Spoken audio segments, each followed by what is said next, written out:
Justice Thomas, thank you very much for agreeing to this interview. Well, thank you. I wanted to ask you, first of all, what do you admire in a prose style? Simplicity and clarity. Why is it so hard to achieve? I think it requires a lot of rounds of editing. And, in our chambers for opinions, we have fairly intense rounds of edit. And I think you've got to have the discipline to go through a number of intense rounds. And the humility. Why humility? Because if you have a favorite sentence or a favorite paragraph, tendencies to develop a proprietary interest in it. And you'd like to keep it. Boy, didn't I say that really well? You start admiring your handiwork. And I think sometimes you got to learn how to cut that stuff out.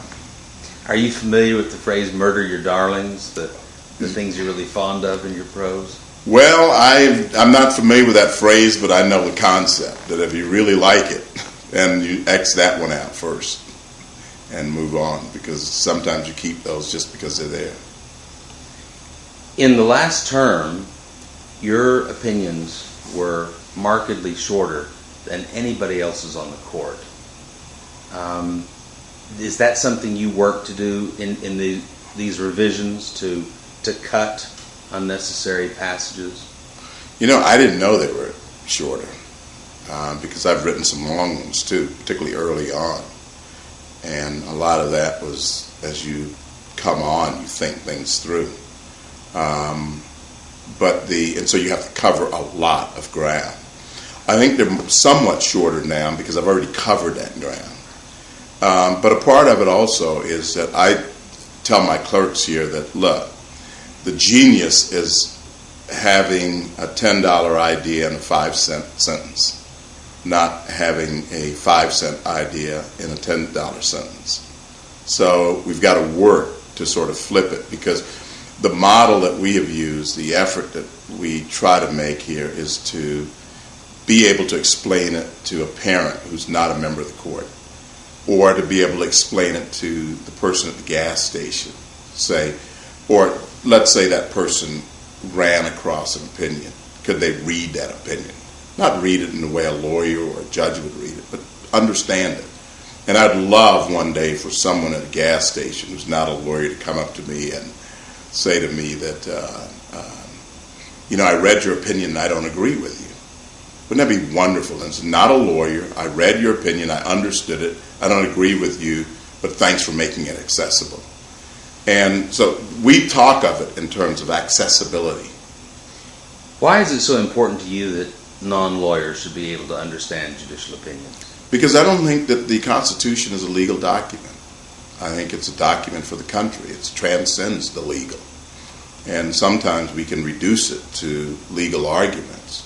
But I think it's far more important than that. I was, just a couple of quick examples, I was at Gettysburg. I love to go to Gettysburg for a lot of reasons. And there was a park ranger in a huff, and he was sweating, ran up the hill. We were at Little Round Top. And he said, I need you to sign this opinion. It was the FMC opinion.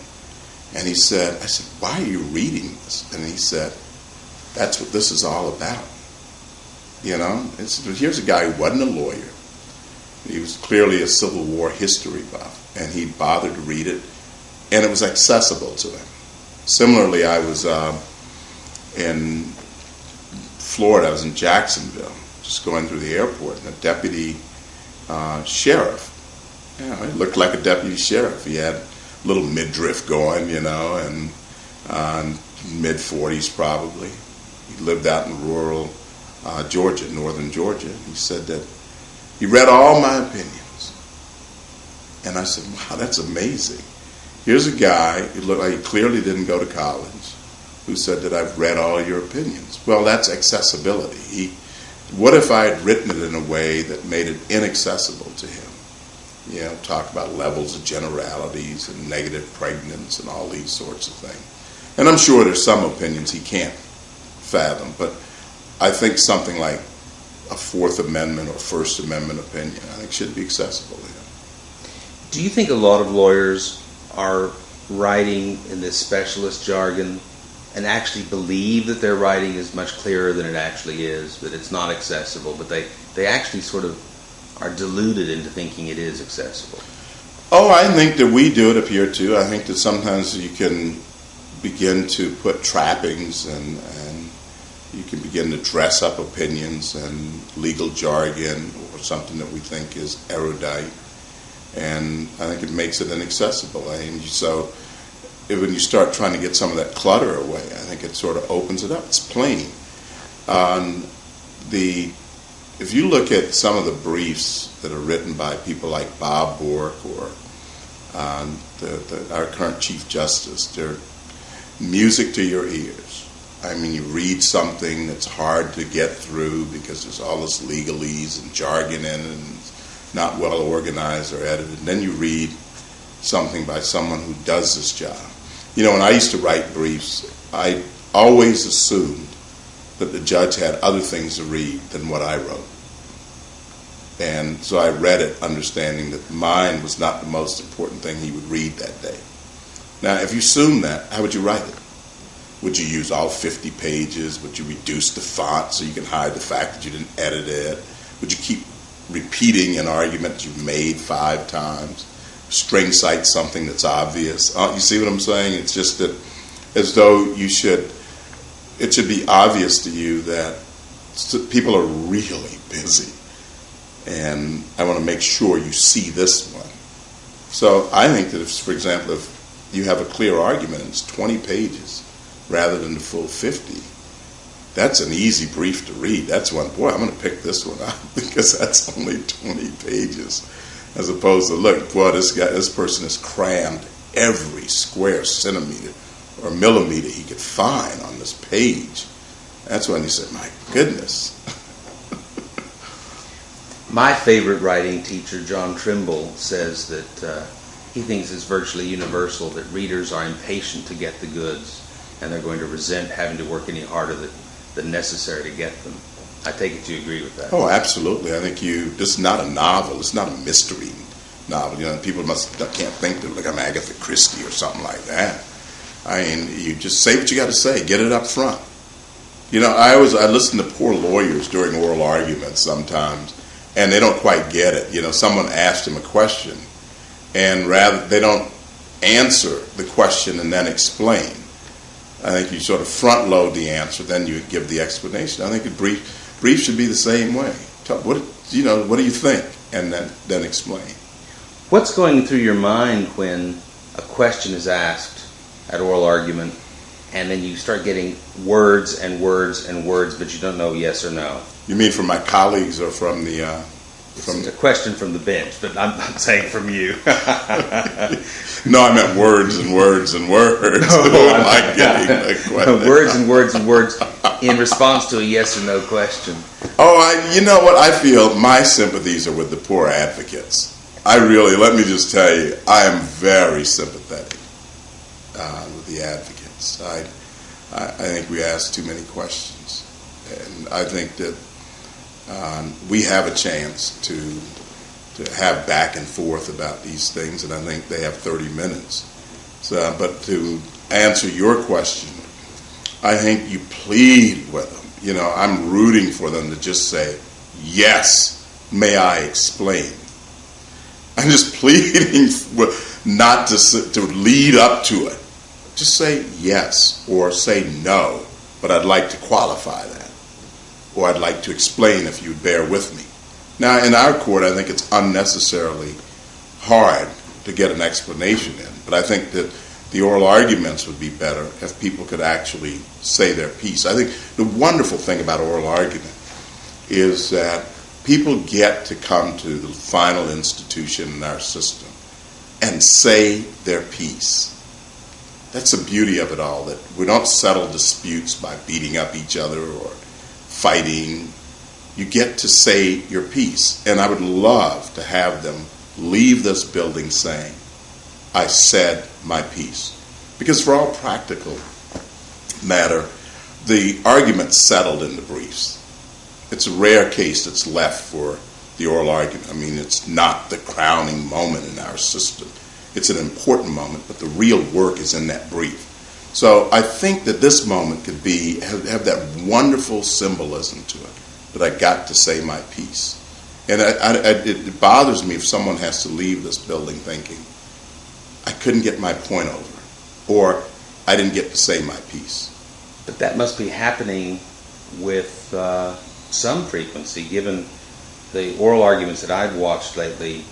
The questioning was intense from the beginning. Well, I think it's unnecessarily intense, and I've said so. This is no secret up here. It was not this way when I got to the court. I think that it's much more preferable to me that people say that they said their piece than we say we said our piece. We get to say our piece. We're the judges, after all. And I don't see oral arguments as a debate any more than I see your brief or the brief in a case as a debate with me. It may be a debate with the other parties or the parties on the other side, but it's not with me. I'm ultimately the person who has to say yay or nay. So I don't see myself as a debate partner or opponent. So why is it that you don't ask questions at oral arguments? Too many. If it were much lighter and you didn't feel as if you were adding to the cacophony of voices, you might ask more questions. Oh, absolutely. Mm-hmm. I mean, it wouldn't be rude. I just think it's just too much. Mm-hmm. And I don't normally ask a lot of questions, but it's much easier to move into traffic when people aren't bumper to bumper at 60 miles an hour. And I think that that's what we are now. And I much preferred it the way it was when I got here. I think that oral argument should be a conversation. There are 9 members of the court, and they should talk to the person out there. That person isn't your enemy. That person's not a combatant. The person's not a bad person. The person is participating in an important decision-making process. And I think they should be treated that way, with respect and with the dignity that we expect. And I don't like the back and forth, and I've been very clear about that. And I won't participate. I had about 40 arguments when I started out as a young lawyer, and I was never treated this way. If I had, I would probably had a stroke. I mean, I was so petrified. How often does your mind change during an oral argument? Almost never. You can go at whole terms without it ever changing. That's my point. And I'm almost certain that my colleagues' minds don't change in maybe max 10%, 5% of the cases. Or it does change in 5 or 10% of the cases, maybe. And I'm being generous there. And if that's the case, then why are the arguments so intense? And there's got to be some arguments where the questioning is not intense. And I think it would make for a better argument. I think it would be better for the people who come up here to be able to say that they got their points. And I think that's very important. Especially, think of the case. There have been any number of 9-0, 7-2, 8-1. When you have votes like that, doesn't that suggest to you that that wasn't a very hard case? And on the courts of appeals, there are many cases where there are no oral argument. So just if you go with me, man, let's just say half the cases are fairly easy. Let's say a third. Then that would suggest that a third of the argument should not be intense questioning. There shouldn't be intense questioning. That it should not be an ordeal, but rather an experience for the lawyer. That's a participation in a very, very important process. And I would like it to go back to that. And why you see me not participate is, again, normally I don't ask questions. I didn't ask any questions in high school, college, or law school. But even with that, the opportunity to do so without trampling on someone, whether it's your colleagues or the lawyer, would be there to not trample on them in the process of participating. Did you ever give an argument as an advocate where there were no questions at all from the bench? Most of them. Really? Yeah, most of them there were no questions. And I sat here, and any number of the arguments early on, when we had 4 cases a day, there were no questions. And was that other extreme more difficult for you, or was it satisfying? It was more difficult in the sense that you felt like you were carrying the ball. It was satisfying in the sense that you got your points in. And of course you'd like to be saved from yourself sometime. Or you'd like to see what they think of your argument. Well, that's just a human need.